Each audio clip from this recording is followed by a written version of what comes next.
Question number 26. The equation of the side AB, BC, CA of triangle ABC are respectively x plus y is equals to 1, x minus 2y is equals to 3, and 2x minus y is equal to 0.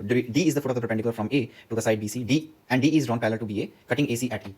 Okay. So first thing is कि कोई भी coordinate geometry का question आता है तो हम पूरी कोशिश करेंगे कि सबसे पहले हम उस क्वेश्चन का फिगर बना लें, अप्रॉक्सीमेट फिगर बना लें, और फिगर हमेशा थोड़ा बड़ा ही होना चाहिए ताकि हम उसके अंदर कोई एडिट कर सकें जो कि विजिबल हो। अगर हम छोटे छोटे फिगर बनाएंगे तो क्वेश्चन पेपर में हमें सॉल्व करने में बहुत प्रॉब्लम होगी। This is first trick. Second trick would be कि जब भी आप कोई क्वेश्चन सॉल्व करते हैं in exam, suppose it is J exam, तो हमेशा कोशिश करें कि उस एग्जाम में आप अच्छे से रेफर करें ताकि आप अपने एग्जाम में जो भी कोई क्वेश्चन आप कर रहे हैं उस क्वेश्चन में जो भी स्टेप्स है आप ट्रेस कर सकें। फाइन, ठीक है। तो क्वेश्चन स्टार्ट करते हैं। तो इसमें हमें दे रखा है AB, the side AB, side BC, the side C of triangle ABC are respectively x plus y is equals to 1। AB को ले लेते हैं, एक भी दे रखा है x plus y is equals to 1, so x plus y minus 1 is equal to 0। Side BC को दे रखा है x minus 2y minus 3 is equal to 0, और साइड CA हमें दे रखी है 2x minus y is equal to 0, so this is 2x minus y is equal to 0।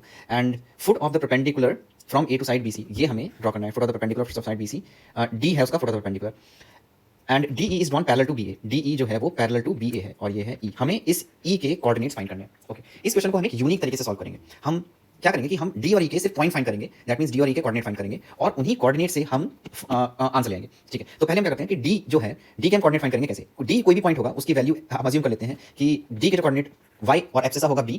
Okay, और जो x value होगी वो हो जाएगी वही, अगर y b है तो x हो जाएगा 2b plus 3।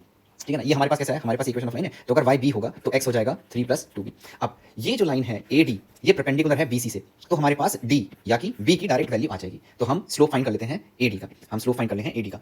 AD के स्लोप से पहले हमें क्या करना पड़ेगा, हमें पॉइंट A फाइंड करना पड़ेगा क्योंकि हमारे पास A पॉइंट है नहीं, तो हम पॉइंट A फाइंड कर लेते हैं। सो हमारे पास है x plus y minus 1 is equal to 0 और है y is equal to 2x। Substitute कर लेंगे तो हमारे पास आ जाएगा x is equal to 1/3 और x is equal to 1/3 से y की वैल्यू हो जाएगी 2/3। सो हमारे पास जो कोऑर्डिनेट ऑफ A है वो है 1/3, 2/3। ओके, अब AD का स्लोप फाइंड कर लेते हैं। AD का स्लोप इनटू BC का स्लोप जो होगा वो होगा -1। AD का स्लोप हम B और ये पॉइंट D और पॉइंट A से फाइंड कर लेंगे। तो अगर मैं वैल्यू AD का स्लोप फाइंड करूंगा सो हो जाएगा b minus 2/3 divided by 2b minus 3 minus 1/3 into the slope of BC is 1/2 is equals to -1। Okay, इसको जैसे जब मैं सॉल्व करूंगा तो हमारे पास वैल्यू आ जाएगी y is in this case will get y is equals to minus of 14/15। थोड़ी weird सी value है बट चलेगा। सो b is equals to minus 14/3। अगर b minus 14/3 है तो हम x की वैल्यू फाइंड कर लेंगे 2 into b plus 3 से, that means this is x, that means this would be 2 into minus 14 divided by 15 plus 3, जो की वैल्यू हमारे पास आ जाएगी 17/15। तो हमारे पास d के कोऑर्डिनेट आ गए। d के कोऑर्डिनेट है हमारे पास 17/15 माइनस ऑफ 14/15।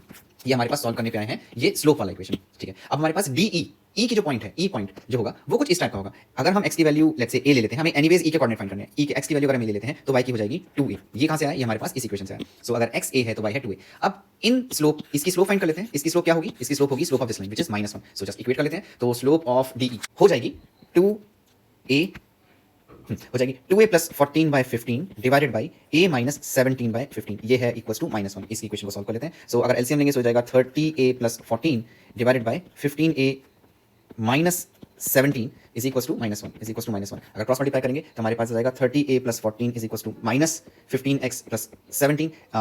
वैल्यूज एक साइड ले लेंगे x की वैल्यू, और सॉरी a एक साइड ले लेंगे तो बन जाएगा a इज इक्वल्स टू हमारे पास आ जाएगा 1/15 और 2a हो जाएगा 2/15, जो कि कोऑर्डिनेट है हमारे पॉइंट्स E के। E के कोऑर्डिनेट से a, 2a which is 1/15, 2/15। These are the coordinates of point E।